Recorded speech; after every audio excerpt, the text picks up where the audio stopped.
Oi, oi, som testando. Agora vai, pessoal. Bom dia a todos e a todas. Tudo bom com vocês?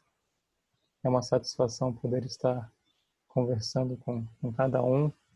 E agora acho que nós vamos ter aqui, beleza, show de bola.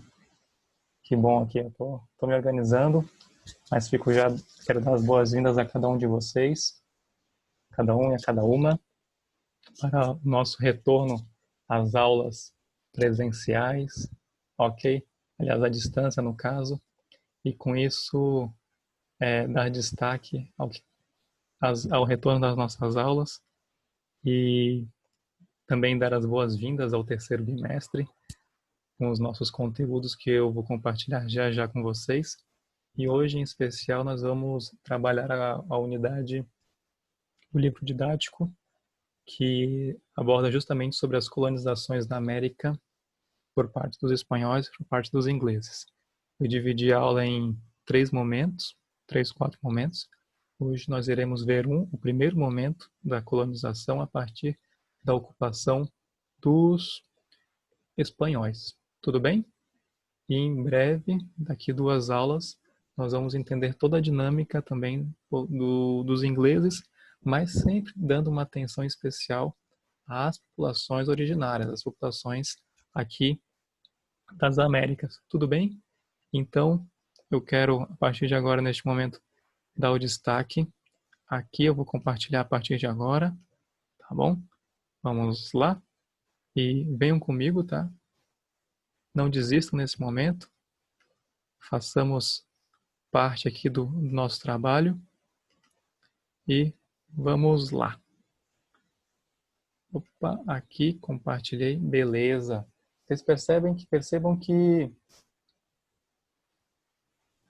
vou aqui para cá. Ok. Colonizações espanholas e inglesas na América. O nosso objetivo de hoje é justamente dar ênfase à colonização na América, a partir dos espanhóis, certo? Então, aqui nós temos, eu vou dividir a aula são divididos em 2 slides, as colonizações a partir de um livro didático do Positivo, e aqui também uns slides que eu fiz para melhor facilitar o entendimento das atividades. Então, vamos lá, galerinha. Ok? Aqui já destacando 2 imagens, né, no caso. Uma extraída de um filme chamado 1492, A Conquista do Paraíso, que narra a chegada dos europeus espanhóis à América, a viagem de Cristóvão Colombo. E ao lado aqui seria a destruição ou fim do Império Azteca por Hernán Cortés, e nós vamos estudar isso nas próximas etapas. Tudo bem? Então, desde já eu peço a atenção de vocês, estejam atentos, com ânimo, curiosidade, que eu vou tentar fazer o máximo, dinamizar da melhor maneira possível para que todos nós possamos acompanhar da melhor maneira. Tudo bem? Então, vamos lá, seguindo os nossos objetivos aqui. Analisar as práticas impostas aqui, analisar as práticas impostas pelos colonizadores na América e identificar os objetivos e as características da colonização espanhola. Devemos lembrar que nós estamos falando de um continente chamado América e ele é muito extenso, é o segundo maior continente do mundo. Então, a colonização espanhola no continente foi de onde hoje é o México até o chamado fim do mundo, né? Na Argentina, no Chile, lá no Cabo Horn, no caso, ok? E aqui uma reflexão. Por que estudar este conteúdo? Por que, Brasil? Por quê? Vamos lá, me acompanhe aqui.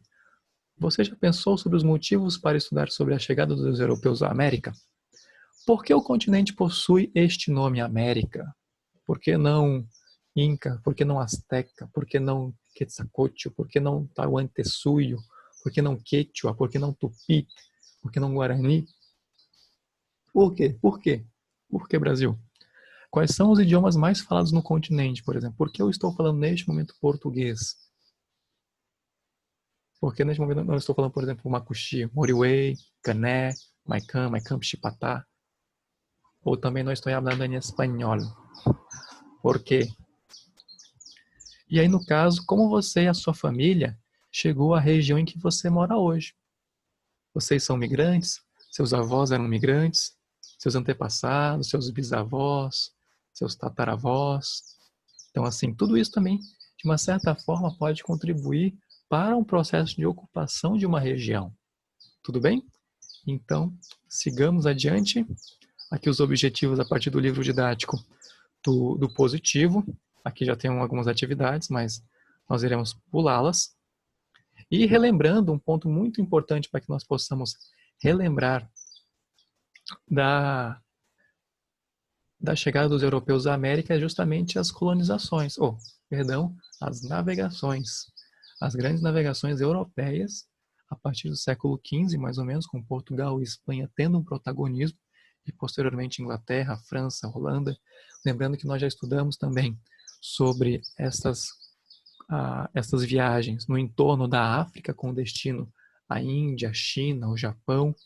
Claro, aqui é a partir de uma perspectiva europeia, reconheço, mas nas nossas aulas anteriores nós buscamos também entender um pouco a história desses países antes da chegada dos europeus, ok? A história da América, a história do mundo, a história da Ásia, a história da África, por exemplo, da Oceania, ela não começa a partir da chegada dos europeus.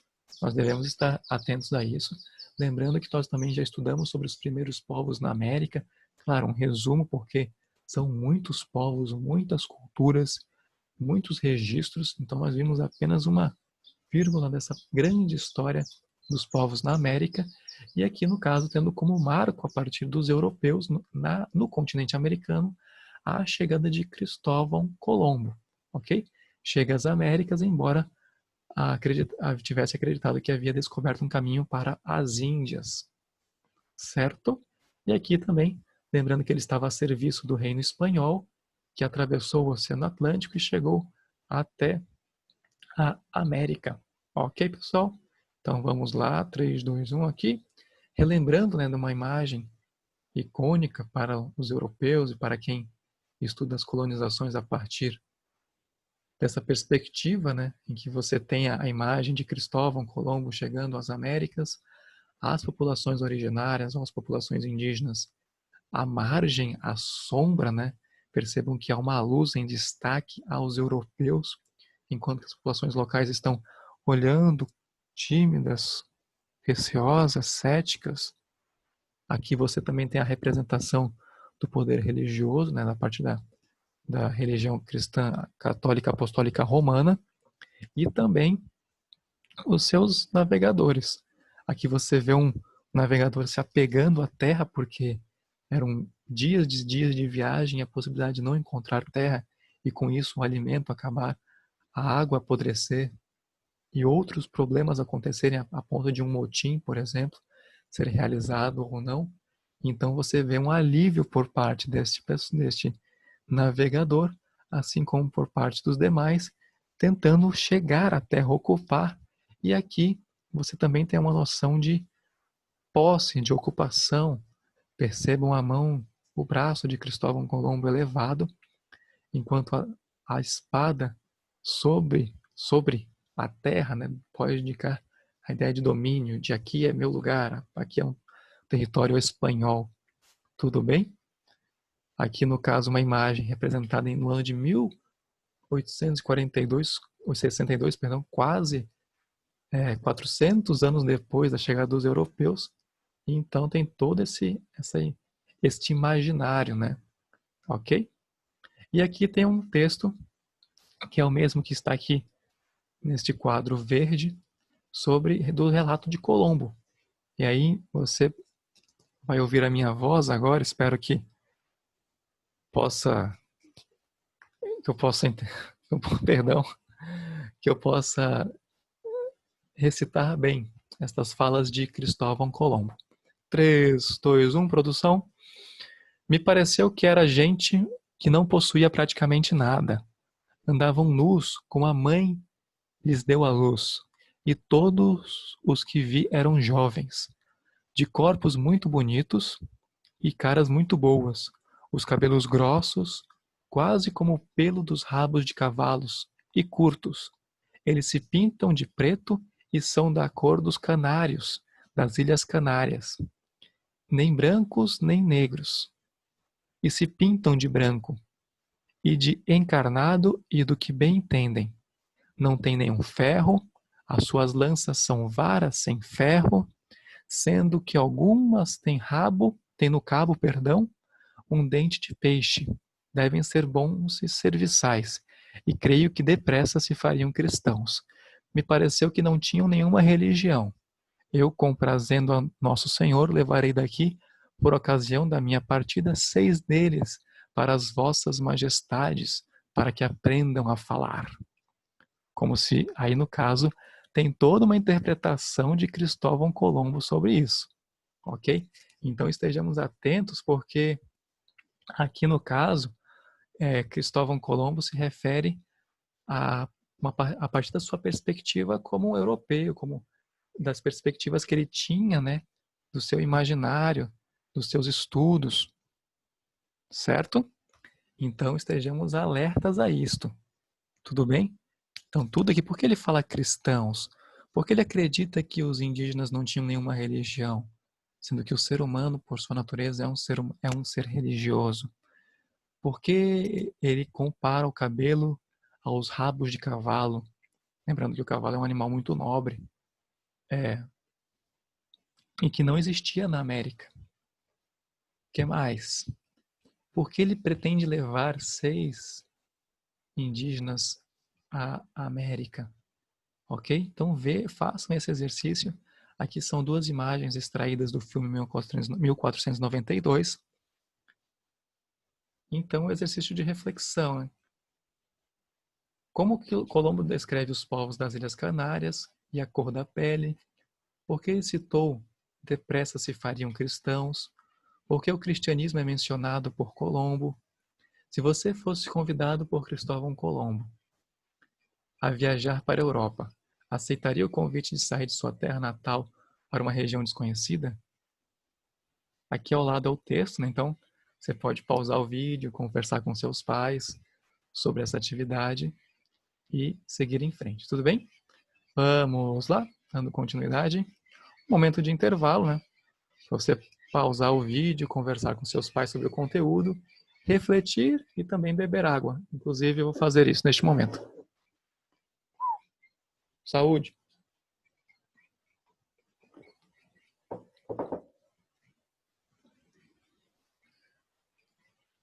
Retornando, e aqui no caso nós vamos para o processo de conquista dos astecas e incas na América, lembrando que incas e astecas eram povos diferentes. Os astecas estavam na região da América Central, América do Norte, enquanto os incas formaram o maior império indígena que se tem história nas Américas, onde hoje tem como destaque principalmente o Peru, né, no caso, onde tem uma rota de turismo maravilhosa. Façam esse turismo também na Bolívia, no Equador, na Colômbia, um pouquinho no Chile, mas em especial o Peru, ok? E aqui nós temos 2 conquistadores, os grandes conquistadores espanhóis, dedicados à história, no caso, né? E aqui ame ou odeie, mas nós temos que estudar, é importante, mas assim como também é fundamental nós estudarmos as histórias dos povos indígenas. Por favor, pessoal, tenham isso em mente, ok?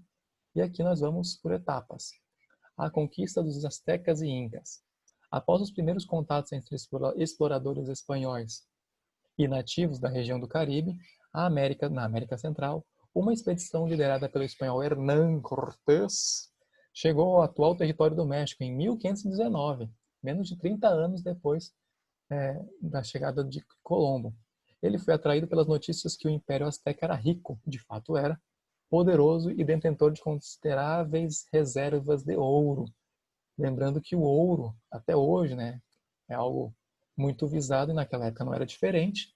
E nós tínhamos a prática do mercantilismo e, por parte dos espanhóis, o metalismo, que defendia o uso de acumulação de riqueza. Então, quanto mais riquezas, mais ouro e prata você tivesse, mais rica e poderosa era a sua nação. Isso é uma interpretação deles, é claro, diante do seu contexto histórico. Aí, no caso, começando por Cortés, acá, um exercício de reflexão também. O que você entende pela palavra conquista? Eu vou conquistar seu coração, irei conquistar sua amizade, irei conquistar este título de futebol, irei conquistar o coração do professor para que ele me ajude na prova. Negativo, negativo, ora bolas. Você acredita que todas as conquistas de territórios, produtos e povos acontecem de forma harmoniosa, pacífica, romântica? O que você acha? E aí, no caso, entre as disputas, também existem encontros culturais? Então, será que nesses encontros entre europeus e ameríndios, por exemplo, haviam encontros, trocas, casamentos, alianças, paixões? O que você acha? O que você acha? Imagine do seu dia a dia, imagine no seu cotidiano. Quando você, que nasceu em Boa Vista, tem um encontro com uma pessoa que vem de outro estado ou de outro país.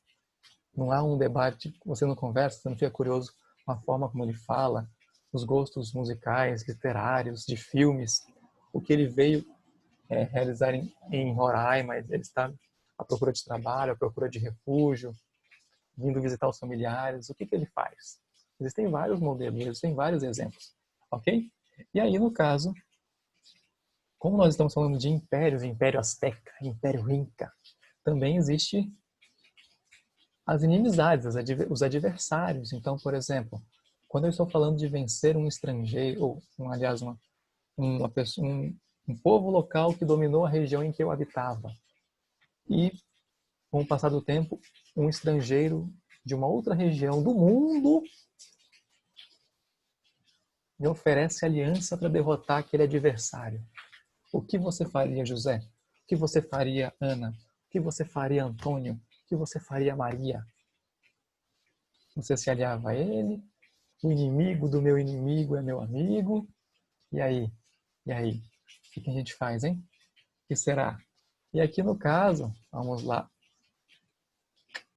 Aqui são apresenta um mapa com as diferentes disputas, no caso, entre espanhóis e as populações ameríndias de diferentes regiões. No sul, aqui no caso, nós temos os incas, aqui em verde os astecas e aqui em verde mais claro os maias, lembrando que os maias já estavam em decadência antes mesmo da chegada dos europeus, conforme nós estudamos nas aulas anteriores, ok? E aqui temos apenas um relato a partir de Cortés, com uma frota de 11 navios, 600 canhões, 16 cavalos, 2 intérpretes e 600 soldados, os espanhóis conseguiram subjugar uma população de mais de 200 mil habitantes. Numericamente menor, o exército de Cortés soube aproveitar as vantagens que dispunha. Quais, professor? Aqui, armas de fogo, armaduras, cavalos, cães. E aí, no caso, ele aproveitou as inimizades entre as tribos, entre os grupos, que estavam descontentes com a dominação asteca, tipo, ó, eu tô chegando aí, posso ajudar vocês a conquistarem os astecas e a recuperar o território de vocês. E aí, vamos lá? Sim ou não? O que vocês acham? E também uma epidemia de varíola que dizimou grande parte da população nativa e também contribuiu para a vitória dos espanhóis. Aqui, no caso, essa epidemia, nós vamos estudar já já, que foi uma outra epidemia e, graças aos estudos científicos, revelaram também um dos vários fatores para a dizimação, né, do povo asteca, certo? E aqui também existe uma lenda interessante de que quando Hernán Cortés chegou à América, ele foi confundido com um deus Quetzalcóatl, que havia partido para o mar e anunciara o seu retorno, uma profecia. Nós vamos ver isso já já, ok? E aqui, no caso, as estratégias, né? Alianças com os inimigos, dos astecas e incas, a superioridade bélica com as armas de fogo e as epidemias. Por exemplo, nós estamos em um contexto de epidemia agora, de pandemia, né? Do Covid-19. E aí, no caso, na época do século XVI, século XVII, na América, quais epidemias estavam presentes? Então, aqui no caso, dentre os destaques, nós temos a salmonela entérica e também a varíola, certo? Que nós vamos aqui apontar como Quetzalcóatl e Cortés, a lenda, né, em que Quetzalcóatl era uma divindade da antiguidade que é adorada principalmente pelos astecas. Seu nome significa serpente emplumada e era assim representado. Os maias, em sua versão de Quetzalcóatl, chamado de Cuculcán, tem a sua versão, perdão, os maias também tinham, ou de Gugumaxi. Alguns estudos apontam que os espanhóis foram recebidos como representantes da comitiva do deus Quetzalcóatl, ou seja, Quetzalcóatl foi para o mar, mas ele anunciou que retornaria. Então ficou aquela profecia. Logo, quando eles viram Cortés andando a cavalo, com emplumado, com armaduras, acreditava-se que ele poderia ser o deus Quetzalcóatl, que havia partido para o mar e anunciou que voltaria. No entanto, essa versão é questionada por alguns pesquisadores modernos. Eles falam, isso aí foi uma forma dos espanhóis legitimarem, por exemplo, a escravidão ou a dizimação dos povos indígenas, por exemplo. Existem diferentes interpretações, lembrando que nós estamos falando de história, nós não estamos falando de uma ciência exata, tá? Existem diferentes estudos, diferentes versões, claro, desde que sejam com embasamento. E aqui no caso, identificada a epidemia que matou os astecas, ok? Vamos lá. O estudo afasta as hipóteses da epidemia ter origem num surto de sarampo, gripe, varíola e identifica a origem da doença numa forma de febre intestinal, tendo sido encontrado nos sinais no ADN nos esqueletos das vítimas, nomeadamente nos dentes, no caso. Segundo os estudos, a bactéria teria viajado para o México via animais e levado pelos europeus, neste caso os espanhóis, liderados por Hernán Cortés. A epidemia de 1545, que atingiu o atual México e parte da região que hoje é a Guatemala, seguiu-se a um surto de varíola 2 décadas antes, que matara entre 5 e 8 milhões de pessoas, logo após a chegada dos primeiros europeus, que foram os espanhóis. Certo? Lembrando que na América você tinha doenças também, é claro, só que, no caso, essas foram mais fortes porque o sistema imunológico das populações locais não estava preparado para isso. E isso também foi uma forma de dizimar. E aqui, pessoal, nós estamos falando de um assunto sério, tá?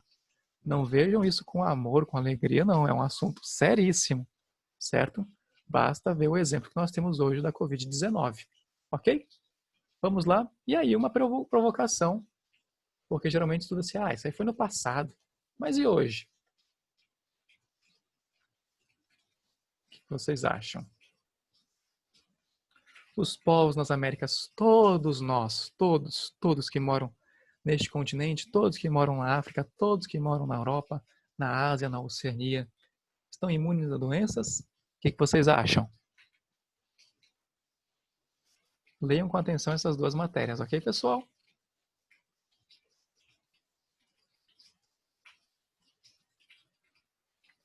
E aqui, no caso, dando continuidade, vamos para as conquistas dos Incas também, certo? Vamos lá. A conquista dos Incas pelos espanhóis também, certo? Quanto aos Incas, nós temos outro destaque que é justamente a Francisco Pizarro, que em 1542 chegou a Cusco, cidade que era a capital do Império Inca, né, que significa centro, umbigo, e sua chegada se deu logo após uma disputa pelo poder entre os irmãos Huáscar e Atahualpa, ou seja, os Incas já estavam em disputa, já haviam interesse, já haviam conflitos. Então, nesse caso, os espanhóis eles aproveitaram a inimizade. Falou, aqui a gente tem uma chance. Porque, afinal, pense comigo, como que 180 homens, 27 cavalos, conseguem dominar um império de 11 milhões de habitantes, pessoal? Como? Como, Brasil? Levaria anos, levaria décadas. Então pense nessas alianças também, certo? E aqui acredita-se, não é uma certeza, que Pizarro tirou proveito do fato de ser confundido com o deus Viracocha e das disputas pelos poderes no interior do império e das armas de fogo que possuía. Aqui, no caso, seria uma imagem do guerreiro Atahualpa, né? Percebam ele cercado por espanhóis com armas de fogo, canhões, e Atahualpa ao centro se defendendo, sendo uma imagem muito forte, que merece ser analisada com carinho, tá? Lembrando que essa gravura foi realizada em 1596, ok? Então, um período pouco depois da conquista do Império Inca pelos espanhóis. Certo, pessoal? E aqui nós vamos mostrar também, dando continuidade, né, aqui. Este texto é interessante, eu peço que vocês leiam depois, porque ele aborda justamente sobre,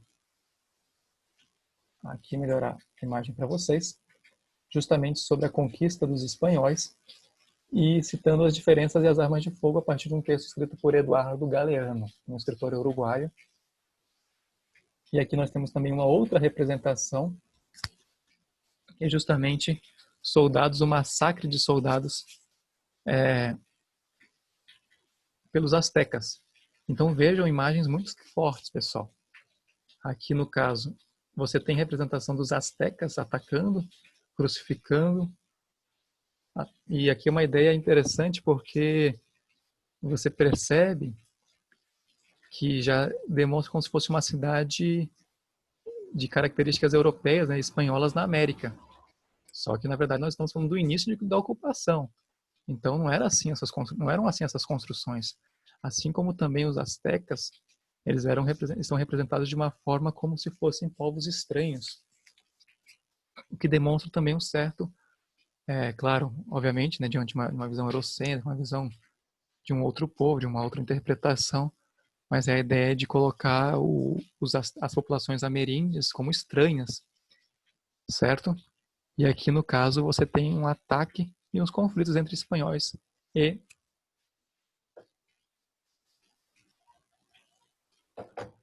entre astecas, perdão, foi o telefone, pessoal. Ok. E aqui uma atividade também, certo? Já tem até a resposta, peço até desculpas. E para a próxima aula, pessoal, retornando aqui, no caso... Opa, Brasil! Retornando aqui, justamente sobre a administração espanhola na América.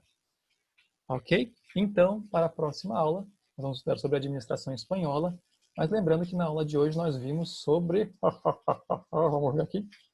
Sobre a colonização espanhola na América, falamos dos objetivos dessa colonização, dos interesses, que serão reforçados no próximo encontro, o porquê de estudar, uma relembrança das grandes navegações e da chegada dos europeus à América, a leitura do quadro que Cristóvão Colombo chega ao continente, as ilhas, no caso, né, as ilhas, ele não chegou ao continente, mas chegou às ilhas no Caribe, na América Central, as suas falas, as reflexões, né, afinal, como você lidaria com a chegada de um estrangeiro a esta terra, uma terra que você ocupa, que a sua família ocupa há centenas de anos, e de repente chega um povo de uma outra região, com outras características, com outros alimentos, com outras falas, com outros animais, com outras doenças, Brasil, por aí vai. Intervalo que nós fizemos.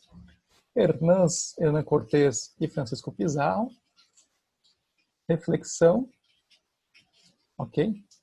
O mapa, no caso. E aqui um ponto também nós devemos destacar. Ninguém faz nada sozinho na história, né, pessoal? Então, por favor, quando nós falamos de Cortés, de Pizarro, nós estamos falando de equipes, de pessoas, ok, envolvidas. Eles não conquistaram nada sozinhos. Ok? As epidemias, e aí a reflexão, né, se nós ainda estamos imunes. E também isso vale como atenção e respeito, ok? Quero agradecer por esta aula, por este momento. Espero que vocês tenham gostado. Peço desculpas pelos meus ultra mega improvisos, mas que possamos nos encontrar nas próximas aulas. Tudo bem? Enquanto isso, se cuidem. Um beijo. Continuem obedecendo seus pais. E até a próxima aula. Deus abençoe vocês.